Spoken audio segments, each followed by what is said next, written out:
السلام علیکم ناظرین، پاکستانی بیسٹ ڈرامہ میں خوش آمدید۔ ناظرین، اس ویڈیو میں میں آپ کو ہر پل جیو سے نیو سٹارٹ ہونے والا ڈرامہ اڑان کی مکمل کہانی کے بارے میں بتاؤں گا۔ تو چلیے ویڈیو کو سٹارٹ کرتے ہیں۔ ناظرین، اگر ابھی تک آپ لوگوں نے ہمارے چینل پاکستانی بیسٹ ڈرامہ کو سبسکرائب نہیں کیا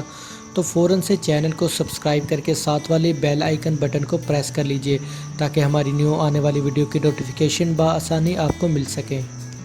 ناظرین، آپ کو بتائیں کہ ڈرامہ اڑان کا OST پہلے بھی ہمارے چینل پر موجود ہے، تو چلیے اس ڈرامے کی کہانی بھی آپ کو سناتے ہیں۔ ناظرین، آپ کو بتائیں کہ اس ڈرامے کی مین کاسٹ میں عدیل چودھری اور کنزا ہاشمی شامل ہیں، جس کی سٹوری کچھ اس طرح سے ہے۔ ناظرین، اس ڈرامے میں کنزا ہاشمی ملکہ نامی کا رول ادا کر رہی ہیں، جو کہ ایک غریب گھرانے سے تعلق رکھتی ہیں، لیکن ملکہ کو ہمیشہ ہی امیر بننے کا شوق ہوتا ہے اور اس کے سارے شوق بھی امیر لڑکیوں کی طرح کے ہوتے ہیں۔ وہ بڑے بڑے اونچے اونچے خواب دیکھتی ہے اور اس کی فرمائشیں بھی بہت زیادہ ہوتی ہیں۔ وہ زیادہ سے زیادہ اور مہنگی سے مہنگی شاپنگ کرنی چاہتی ہے اور اچھے سے بڑے سے گھر میں رہنا چاہتی ہے، لیکن اس کا تعلق ایک غریب گھرانے سے ہوتا ہے۔ لیکن اس کو یہ غربت بالکل بھی اچھی نہیں لگتی اور وہ ہر وقت اس کوشش میں لگی رہتی ہے کہ کسی نہ کسی طرح سے وہ پاپولر ہو جائے، مشہور ہو جائے، یا کچھ ایسا کرے کہ اس کے پاس بہت سارا پیسہ آ جائے جس سے وہ اپنی مرضی کی زندگی گزار سکے۔ وہ چاہتی ہے اس کا اور اس کے خاندان کا اچھا اور اونچا سٹیٹس ہو۔ اور آپ دیکھیں گے کہ اس ڈرامہ میں کنزا ہاشمی یعنی ملکہ نامی لڑکی کا ایک بھائی بھی ہوتا ہے، جو اس کے خواب پورے کرنے میں اس کا بھرپور ساتھ دیتا ہے، اور ملکہ اپنے خواب پورا کرنے کے لیے غلط طریقوں کو استعمال کرے گی اور غلط راستے پہ چل کر اپنے ان سپنوں کو سچ کرنے کی کوشش کرے گی، اور جس میں اس کا بھائی بھی اس کا پورا ساتھ دے گا۔ ملکہ کے بہت ہی اونچے خواب ہوتے ہیں اور وہ اپنی اس غریب والی زندگی سے بہت پریشان ہوتی ہے، اور اسی وجہ سے اس کا اپنی ماں سے بھی کافی بار جھگڑا ہوتا ہے، جس میں وہ اپنی ماں کا بھی لحاظ نہیں کرتی اور اسے کافی باتیں سنا دیتی ہے اور اپنی ماں کے ساتھ بھی بدتمیزی کرتی ہے۔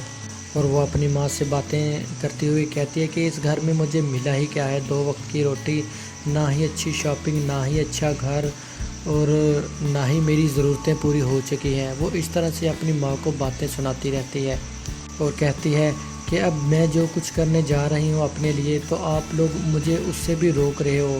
اور آپ لوگ میرے راستے میں مت آؤ، میں جو کرنا چاہتی ہوں مجھے کرنے دو۔ اس کی ماں اسے بہت سمجھانے کی کوشش کرتی ہے کہ جس راستے پہ تم چل پڑی ہو، جس اڑان کو تم اڑنا چاہ رہی ہو، تو مجھے ڈر ہے کہ کہیں تم منہ کے بل گر نہ جاؤ۔ اس کی ماں اس کو سمجھانے کی لاکھ کوشش کرتی ہے، لیکن اسے کچھ بھی سمجھ نہیں آتا اور وہ بس اپنی من کی ہی کرنا چاہتی ہے۔ اس کی ماں یہ تمام باتیں سمجھاتے ہوئے اس سے کہتی ہے کہ تمہیں اللہ کا شکر ادا کرنی چاہیے کہ تمہیں تندرست زندگی ملی ہے، رہنے کو گھر کی چھت ملی ہے، اور شکر ادا کرنا چاہیے کہ تمہیں 2 ٹائم کی روٹی بھی کھانے کو مل جاتی ہے۔ لیکن ملکہ کو اپنی ماں کی کوئی بھی بات سمجھ نہیں آتی اور اپنی ماں کی تمام باتوں کو وہ نظر انداز کر دیتی ہے،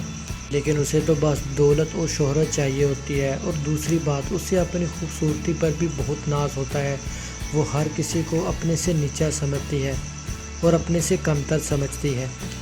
اپنی اس خوبصورتی کے بل بوتے پر وہ ماڈلنگ بھی کرتی ہے، جو اس کی ماں کو بالکل بھی پسند نہیں ہوتی، اور نہ ہی اس کی ماں کو وہ پیسہ پسند ہوتا ہے، اچھا لگتا ہے جو وہ ماڈلنگ کر کے کماتی ہے۔ اور ان سارے کاموں میں اس کا بھائی اس کا بھرپور ساتھ دیتا ہے اور اسے کہتا ہے چاہے جو کچھ بھی ہے کہ دولت تو آ ہی رہی ہے اور ہمارے حالات اچھے ہو رہے ہیں۔ اس ڈرامے میں جو عدیل چودھری ہوتا ہے وہ آصف نامی لڑکے کا رول ادا کرتا ہے، جو کہ ملکہ سے بہت زیادہ محبت کرتا ہے، اسے بہت زیادہ پسند کرتا ہے، لیکن ملکہ اسے ذرا بھی گھاس نہیں ڈالتی اور اس کی تمام باتوں کو، اس کے پیار کو، محبت کو نظر انداز کرتی ہے، کیونکہ عاصم ایک غریب گھر کا لڑکا ہوتا ہے اور اسے غریب لوگ بالکل بھی پسند نہیں ہوتے، اسی لیے وہ اس کی نظر میں عاصم کی محبت کی بھی کوئی ویلیو نہیں ہوتی، کیونکہ عاصم ایک غریب گھر سے تعلق رکھتا ہے۔ ملکہ تو اپنے لیے کوئی شہزادہ ڈھونڈنا چاہتی ہے جو کافی امیر ہو اور اس کی ساری ضرورتیں پوری کر سکے، حالانکہ عاصم اس کے اتنے زیادہ تانے سنتا ہے، اس سے باتیں سنتا ہے ملکہ عاصم کو جب بھی ملتی ہے وہ اس کو کھری کھری سناتی ہے کہ تمہارے پاس ایک پٹیچر سی بائک ہے، نہ ہی تمہارے پاس اچھا کام ہے، نہ ہی اچھا گھر ہے، لیکن جو ہے عاصم جو ہے وہ اس سے اتنی زیادہ محبت کرتا ہے کہ وہ اس کی ان باتوں کو بھی، ان تانوں کو بھی نظر انداز کر دیتا ہے۔ ڈرامے میں آگے چل کر آپ دیکھیں گے کہ ملکہ جو ہے وہ عاصم سے اور بھی بہت زیادہ بدتمیزیاں کرتی ہیں اور اسے کہتی ہے کہ تم میرے لائق نہیں ہو، تم میرے قابل نہیں ہو، تمہارا اتنا سٹیٹس نہیں ہے کہ تم مجھ سے فرینڈشپ بھی کرو، دوستی بھی کرو، اس طرح کی اسے باتیں سناتی ہیں۔ لیکن عاصم جو ہے وہ اپنی محبت کی وجہ سے اس کی تمام باتوں کو نظر انداز کرتا ہے اور وہ مسلسل کوشش کرتا رہتا ہے کہ کسی طرح جو ہے وہ ملکہ کے دل میں اپنی جگہ بنا لے اور اسے اپنی محبت کا احساس دلائے۔ تو ناظرین، آپ لوگوں کو کیا لگتا ہے کہ ملکہ عاصم کی محبت کو قبول کرے گی؟ تو اس ڈرامے کی مزید سٹوری اور لاسٹ ایپیسوڈ کے بارے میں بھی میں آپ کو اس کے پارٹ 2 جو ہے وہ سٹوری کا بناؤں گا، اس میں آپ لوگوں کو بتاؤں گا۔ تو ناظرین، آپ لوگوں کو کیا لگتا ہے کہ ملکہ عاصم کی محبت کو قبول کرے گی، اس کی محبت کا اعتبار کرے گی؟ آپ ویڈیو کے کومنٹ سیکشن میں کومنٹ کر کے ضرور بتائیے گا۔ اگر آپ لوگوں کو ویڈیو اچھی لگی ہے تو ویڈیو کو لائک، شیئر اور چینل کو سبسکرائب ضرور کیجیے گا۔ شکریہ، اللہ حافظ۔